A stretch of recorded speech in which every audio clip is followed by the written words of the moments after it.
UP की breaking news लेकर हाजिर हूं मैं आपके साथ अभिलाषा। सबसे पहले बता दें आपको, यूपी सरकार ने देवबंद में एटीएस कमांडो सेंटर खोलने का ऐलान किया है। एटीएस कमांडो सेंटर के लिए 2000 वर्ग मीटर जमीन अलॉट भी हो गई है, जिस पर तेजी से काम शुरू हो गया है। मौजूदा हालात और चुनौतियों को देखते हुए योगी सरकार ने यह फैसला लिया है। सीएम योगी के सलाहकार शलभ मणि त्रिपाठी के मुताबिक यूपी से चुने हुए करीब 1.5 दर्जन एटीएस अफसरों की यहां तैनाती की जाएगी। और बता दें कि पिछले कुछ समय से देवबंद में आतंकी गतिविधियां होने से इसका नाम खराब हुआ है, जिसकी वजह से यूपी सरकार ने देवबंद में एटीएस कमांडो सेंटर बनाने का फैसला लिया है। अशोक तिवारी मेरे सहयोगी जुड़ रहे हैं इस पर ज्यादा अपडेट के साथ। एटीएस कमांडो सेंटर देवबंद में खुलेगा। शलभ, किस तरीके से यह फैसला लिया गया है और इसके लिए क्या काम आगे होने हैं?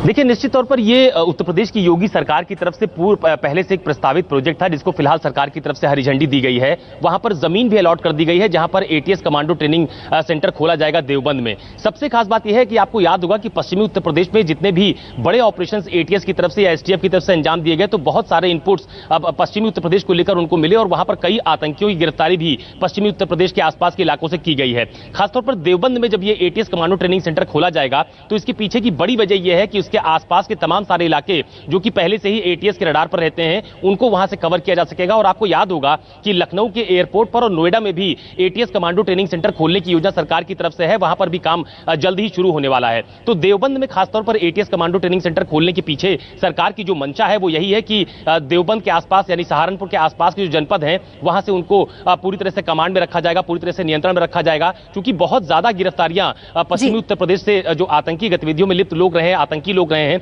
उनकी गिरफ्तारी वहां पर एटीएस के द्वारा पूर्व में भी की गई है। इसी के मद्देनजर सरकार की तरफ से यह फैसला लिया गया है और मुख्यमंत्री योगी आदित्यनाथ की सूचना सलाहकार शलभ मणि त्रिपाठी ने बाकायदा ट्वीट करके इस बहुत शुक्रिया इस पूरी जानकारी हमें देने के लिए। ये भी लिखा गया है, बने रहिएगा आप, अगली खबर के लिए आपके पास लौटेंगे। जो बड़ी खबर है यूपी की, जनसंख्या नियंत्रण को लेकर सीएम योगी लगातार काम कर रहे हैं और अब जनसंख्या नियंत्रण कानून का मसौदा सीएम को सौंपा गया है। राज्य विधि आयोग ने सीएम योगी को जनसंख्या नियंत्रण का मसौदा सौंप दिया है। अगर इस मसौदे को सरकार के साथ दोनों सदनों में मंजूरी मिल जाती है तो 2 से ज्यादा बच्चों वाले माता पिता को ना तो सरकारी नौकरी मिलेगी, ना ही वो पंचायत या नगरीय निकाय चुनाव लड़ पाएंगे। अशोक मेरे सहयोगी इस पर जुड़े हुए हैं। जनसंख्या कानून ड्राफ्ट सौंप दिया गया है सीएम को। अशोक,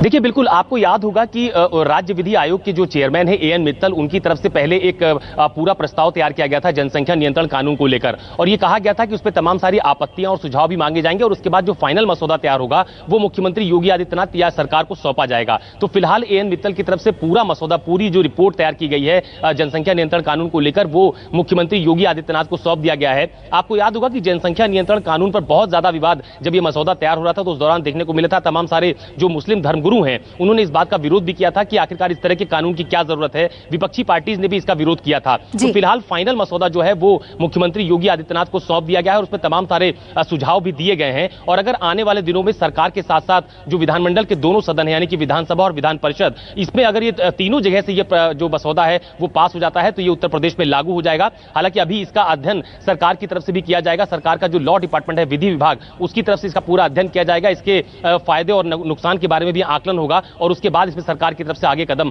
बढ़ाया जाएगा। लेकिन इतना जरूर है कि अगर ये जनसंख्या नियंत्रण कानून उत्तर प्रदेश में लागू होता है तो ये आने वाले चुनाव में बहुत बड़ा मुद्दा भी बनेगा, क्योंकि इसमें बहुत ज्यादा विपक्ष की तरफ से जो आप कह सकते हैं ये विरोध की बातें बीते दिनों सामने आई थी। तो फिलहाल अभी उसका अध्ययन किया जाएगा और उसके बाद जब सरकार से अनुमति मिलेगी फिर दोनों सदनों में इसको रख के पास कराया जाएगा। जी अशोक, बने रहिएगा हमारे साथ। और आइए उत्तर प्रदेश की तीसरी बड़ी ब्रेकिंग की तरफ बढ़ते हैं। यूपी में विधानसभा का मॉनसून सत्र शुरू हो गया है और सत्र के पहले ही दिन विपक्ष ने जोरदार हंगामा कर दिया। सदन की कार्यवाही शुरू होते ही एसपी और कांग्रेस ने योगी सरकार के खिलाफ जोरदार प्रदर्शन किया। विपक्ष ने महंगाई, ऑक्सीजन से मौत, कानून व्यवस्था को लेकर सरकार को घेरा और इस दौरान कांग्रेसी नेता ठेले पर सब्जियां लेकर रिक्शा चलाकर विधानसभा पहुंचे। वहीं दूसरी ओर एसपी के विधायक बैलगाड़ी चलाकर विधानसभा पहुंचे। अशोक मेरे साथ जुड़े हुए हैं लगातार। अशोक, पहले ही हालांकि मनाही हो गई थी कि विधानसभा के पास बैलगाड़ी, रिक्शा इस तरीके की चीजों से नहीं आएंगे, लेकिन तब भी अपना विरोध जताने के लिए विपक्ष के नेता पहुंचे विधानसभा।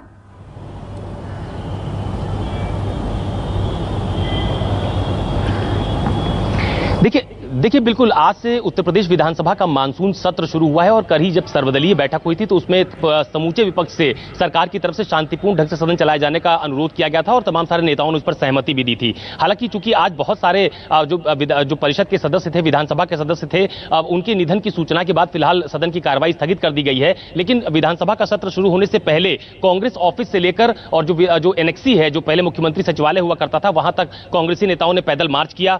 सब्जी के ठेले लेकर पहुंची जो कांग्रेस विधायक दल की नेता हैं आराधना मिश्रा और जो यूपी कांग्रेस के अध्यक्ष अजय कुमार लल्लू, वो गले में सरकार विरोधी बैनर लेकर आए थे। और इसके अलावा जो अगर आप समाजवादी पार्टी की बात कीजिए तो समाजवादी पार्टी के तमाम सारे नेता आज बैलगाड़ी से विधानसभा की तरफ जाने की कोशिश कर रहे थे। हालांकि विधानसभा के आसपास के इलाके को पूरी तरह से सील किया गया था, इसलिए फिलहाल वो विधानसभा के आसपास नहीं पहुंच पाए। लेकिन अपना विरोध प्रदर्शन जताने का जो एक तरीका विपक्ष की तरफ से अख्तियार किया गया था उसमें वो पूरी तरह से कामयाब हुए हैं। और समूचे विपक्ष का यह कहना है कि आने वाले दिनों में चूंकि इस बार सदन की कार्रवाई बहुत लंबी नहीं चलेगी, लेकिन जितने दिन भी सदन की कार्रवाई चलेगी उस दौरान विपक्ष तमाम सारे मुद्दों को लेकर सरकार की घेरेबंदी करेगा। और इसके पीछे एक बड़ी वजह आप ये भी समझ लीजिए कि अगले साल यूपी में विधानसभा के चुनाव है, लिहाजा हर पॉलिटिकल पार्टी अपने आप को पूरी मजबूती के साथ जनता के सामने लाना चाहती है। बिल्कुल, और सरकार सत्र सफलतापूर्वक चला पाती है या नहीं, इस पूरे जोरदार प्रदर्शन और हंगामे के बीच ये देखना अहम होगा। शुक्रिया अशोक आपका पूरी अपडेट हमें देने के लिए। तो ये थी उत्तर प्रदेश की बड़ी ब्रेकिंग खबरें और एक ब्रेक के लिए यहां पर रुक रहे हैं। आप बने रहिए न्यूज़ 24 के साथ।